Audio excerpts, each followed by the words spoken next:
And towards the end of the book, in Job 42,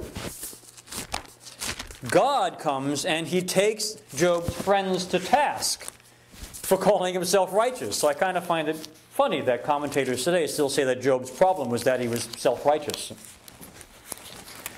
But for all these people's criticism of Job and how his righteousness wasn't real, his righteousness was just self-righteousness, God says to them,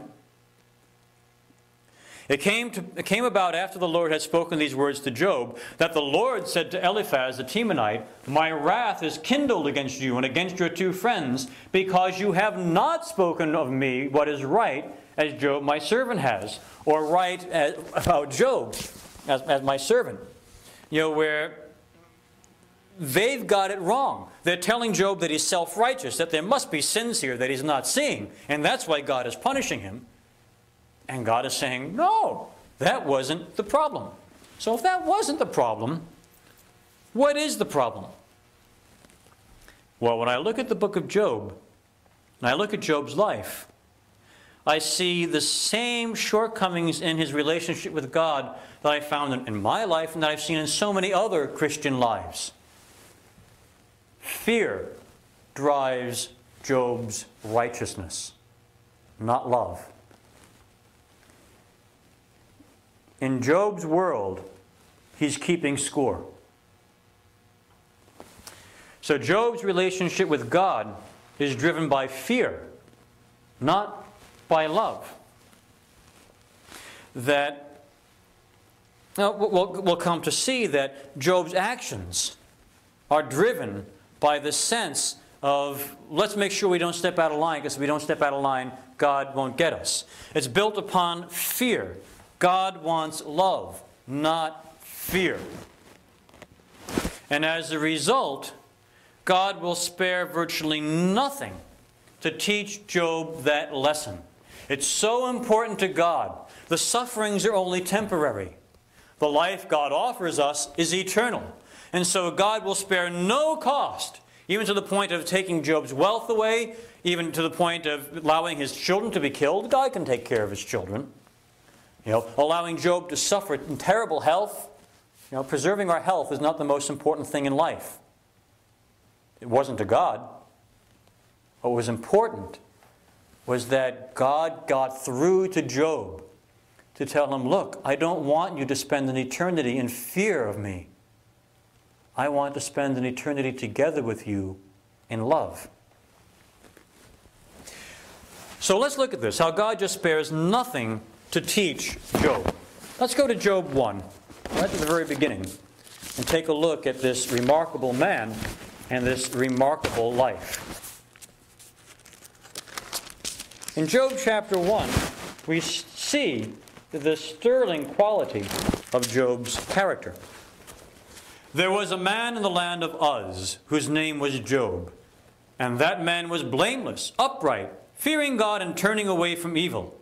And 7 sons and 3 daughters were born to him. His possessions were also 7,000 sheep, 3,000 camels, 500 yoke of oxen, 500 female donkeys, and very many servants.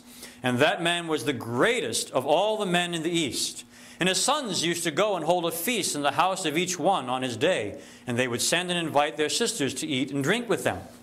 So we see this wealthy man. And it came about when the days of feasting had completed their cycle that Job would send and consecrate them, rising up early in the morning and offering burnt offerings according to the number of them all. For Job said, perhaps my sons have sinned and cursed God in their hearts. Thus Job did continually.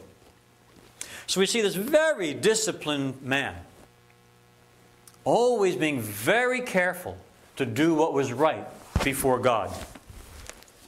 And then, as I say, Job's wealth and his whole family are taken away. His flocks and his herds are carried off. His children are killed in this accident.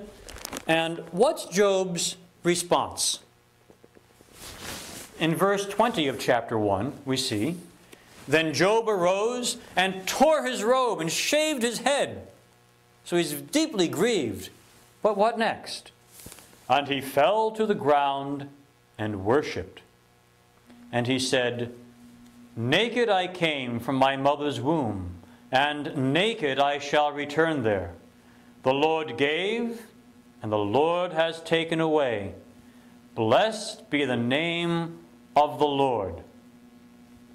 Through all this, Job did not sin, nor did he blame God. And then as we see, it went one step further, where God allows Satan to not only spare Job, take away his wealth, but to take away his health as well. So he's afflicted with these terrible boils and this terrible pain. Job is desperately ill. And what's his response? In Job 2, and in verse 9. In Job 2, we have one of the classic examples how not to be as a supportive wife. So all these things happen to Job, and what happens? His wife says to him, "Do you still hold fast your integrity? Curse God and die." I don't know. Maybe things were different back then. Not exactly the wife I'd like to have. But this is serious business. Job is suffering greatly. His wife says, "Do you still hold fast your integrity? Curse God and die." But he said to her, "You speak as one of the foolish women speaks. Shall we indeed accept good from God and not accept adversity?" In all this, Job did not sin with his lips. So we see this man of sterling character, this man of great discipline and control, who even in the face of all this catastrophe does not give up hope, does not stop, does not sin. But as we'll come to see, there's a dark side to Job.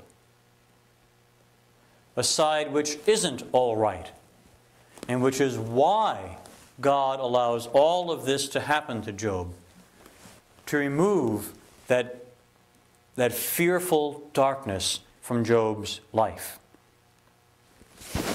We begin to see this in the visit of the friends. So the friends come. In fact, maybe I'll read this in a little easier to follow translation. The friends come to console Job. And they come and they find him. And it's such a horrible sight. They can't believe what has happened to him and how afflicted he is. That they just come and they sit down and they sit for days and don't even say a thing. They're so distressed at what has happened to Job. And then finally, after 7 days and 7 nights of just being together with him in this suffering, in chapter 3, Job begins to reveal his heart. And listen to the pain this man is in. After this, Job opened his mouth and cursed the day of his birth. He said, "May the day of my birth perish, and the night it was said a boy is born. That day, may it turn to darkness. May God above not care about it. May no light shine upon it. May darkness and deep shadow claim it once more. May a cloud settle over it. May blackness overwhelm its light. That night, may thick darkness seize it. May it not be included among the days of the year, nor be entered in any of the months. May that night be barren. May no shout of joy be heard in it, the night he was born. May those who curse days curse that day, those who are ready to rouse Leviathan. May its morning stars become dark. May it wait for daylight in vain and not see the first rays of dawn. For it did not shut the doors of the womb on me, to hide trouble from my eyes. Why did I not perish at birth and die as I came from the womb? Why were there knees to receive me and breasts that I might be nursed? For now I would be lying down in peace. I would be asleep and at rest with kings and counselors of the earth, who built for themselves places now lying in ruins, with rulers who had gold, who filled their houses with silver. Oh, why was I not hidden in the ground like a stillborn child, like an infant who never saw the light of day?